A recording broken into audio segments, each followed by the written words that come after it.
История, която ще ви развълнува до сълзи. Представете си, че губите най-ценното в живота си и години по-късно го намирате там, където най-малко очаквате. Как бихте реагирали, ако срещнете някого, когото сте смятали за безвъзвратно изгубен? Останете с нас до края на видеото, защото тази история ще ви държи в напрежение до последната секунда. Ако ви харесват подобни истории, не забравяйте да се абонирате за канала, да натиснете камбанката, за да не пропускате нови видеа и да оставите коментар как бихте реагирали в тази ситуация. Беше хладна есенна вечер. Дамян Петров, един от най-влиятелните бизнесмени в страната, седеше в кабинета си, обграден от документи и папки. Притежаваше всичко – огромни компании, частни самолети, луксозни вили. Но въпреки всичко, животът му беше празен. Преди 10 години изгуби дъщеря си, Лилия. Тя беше само на 8, когато изчезна по време на семейна почивка. Едно мигновение играеше край реката, в следващото я нямаше. Дамян я търси навсякъде, частни детективи, обяви висока награда, но всяка следа се губеше. Животът му никога не беше същият. Отдаде се изцяло на работата, опитвайки се да заглуши болката. Но всяка вечер, когато останеше сам, празнотата в сърцето му се превръщаше в бездна. Тази вечер той не искаше да се прибере в огромната, но празна къща. Вместо това реши да вечеря на непознато място. Малък крайпътен ресторант, който никога не беше влизал. Заведението беше топло и уютно, с жълти светлини и аромат на прясно изпечен хляб. Клиентите говореха тихо, потопени в спокойствието на вечерта. Дамян седна до прозореца, загледан в оживената улица навън. Мислеше си за Лилия. Как ли изглеждаше сега? Беше ли добре? Намираше ли се в безопасност? В този момент сервитьорка се приближи до него. Добър вечер, господине. Какво ще желаете? Гласът й беше мелодичен, но някак познат. Дамян вдигна поглед и усети как сърцето му спря. На китката й имаше белег във формата на полумесец. Същият белег, който Лилия имаше като дете. Какво бихте направили, ако пред вас стои някой, когото сте загубили преди години? Ще повярвате ли на очите си или ще се страхувате да се надявате? Останете до края, защото тази история става все по-напрегната. Дамян се взираше в младата сервитьорка, а сърцето му биеше така силно, че му се струваше, че ще изскочи от гърдите му. Това не беше просто обикновено лице. Това беше лице, което той никога не бе забравил. Ръката му леко потрепери, когато погледът му падна върху белега на предмишницата й. Слаб, почти незабележим, но със същата характерна форма на полумесец. Невъзможно спомените нахлуха в ума му като бурно море. Виждаше я ясно. Малката му Лилия, 6-годишна, караща колело по алеята пред дома им. Смееше се, а косите й се виеха във вятъра. Но после рязък писък, падане, кръв. Тате, бе извикала тогава тя със сълзи на очите. Той я бе вдигнал на ръце, притиснал я беше силно и й бе прошепнал: ще ти остане белег, но ще бъде знак, че си смела. А сега, 10 години по-късно, този белег стоеше пред него. Господине, чумекия но леко озадачен глас. Добре ли сте? Дамян се върна в настоящето. Нещо в начина, по който сервитьорката го гледаше, го накара да замръзне. Очите й, същият светлокафяв оттенък, който някога го гледаше с обожание. Той преглътна трудно. Аз ще поръчам кафе и специалитета на заведението. Гласът му трепереше, но тя сякаш не забеляза. Просто кимна и се отдалечи. Но Дамян не откъсна поглед от нея. Ако това наистина беше Лилия, защо не го позна? Ръцете му инстинктивно се плъзнаха към вътрешния джоб на сакото. Пръстите му докоснаха нещо познато. Стара снимка. На нея бе Лилия, 8-годишна, със същата широка усмивка, която някога озаряваше света му. Той прокара палец по ръба на снимката. Беше я гледал хиляди пъти през годините, молейки се един ден да я види отново. Когато сервитьорката се върна с кафето, постави чашата пред него с учтивост, но без да го погледне. Трябваше да знае истината. Извинете, как се казвате? Тя се поколеба за миг, след което каза с усмивка: Лилия, господине. Светът му се срина.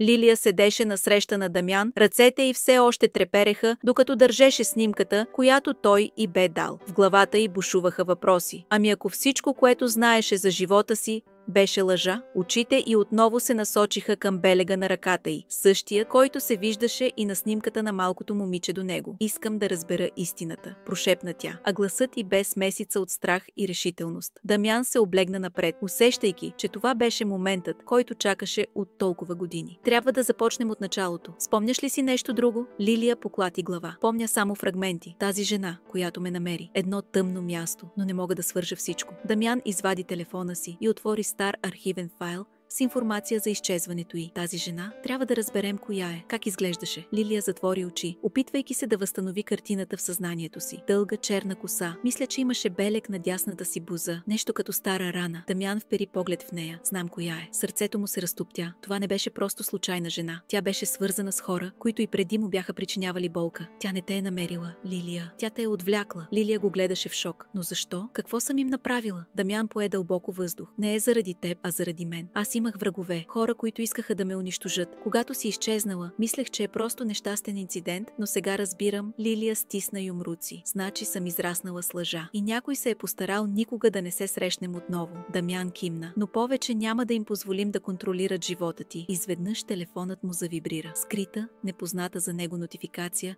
се появи на екрана. Спри да търсиш. Някои истини не трябва да излизат наяве. Лилия усети как студени тръпки минават по гърба й. Кой би ни изпратил това? Дамян стисна телефона в ръката си. Това означава, че сме по-близо до истината, отколкото си мислим. Но какво още криеше миналото? Лилия усети как стомахът й се свива, докато гледаше съобщението на екрана на телефона. Спри да търсиш. Някои истини не трябва да излизат наяве. Кой би искал да спре разкриването на истината? И защо сега, когато беше на път да си върне живота? Това е заплаха, каза тя, опитвайки се да овладее треперенето в гласа си. Дамян не отмести поглед от съобщението. Не просто заплаха. Това е предупреждение. Някой ни следи. Той моментално изключи телефона и вдигна поглед към Лилия. Нямаме време за губене. Ако тези хора знаят, че разследваме, значи ще направят всичко възможно да ни спрат. Лилия кимна, чувствайки как тревогата в нея нараства. Какво ще правим сега? Дамян въздъхна тежко. Трябва да открием жената, която те е отвлякла. Казала си, че има белег на бузата, нали? Лилия кимна. Точно така. И мисля, че имаше и татуировка на ръката си. Нещо като символ. Дамян затвори очи, опитвайки се да си припомни. Той познаваше този символ. Това беше знакът на една опасна организация, с която преди години беше в конфликт. Лилия, трябва да сме много внимателни. Хората, които стоят зад това, не са обикновени престъпници. Те имат власт, връзки и няма да се спрат пред нищо. Тя го гледаше с широко отворени очи. Но защо точно мен? Какво са искали от теб, че да отидат толкова далеч? Дамян я погледна със сериозно изражение. Когато започнах бизнеса си, не подозирах колко врагове ще си създам. Отказах да бъда част от незаконните им сделки, отказах да пера пари за тях и те ме предупредиха. След това ти изчезна. Лилия потрепери. Ти мислиш, че те са ме използвали, за да те накарат да се подчиниш? Дамян стисна зъби. Да, и мисля, че не са очаквали, че ще оцелееш. Изведнъж Лилия се почувства сякаш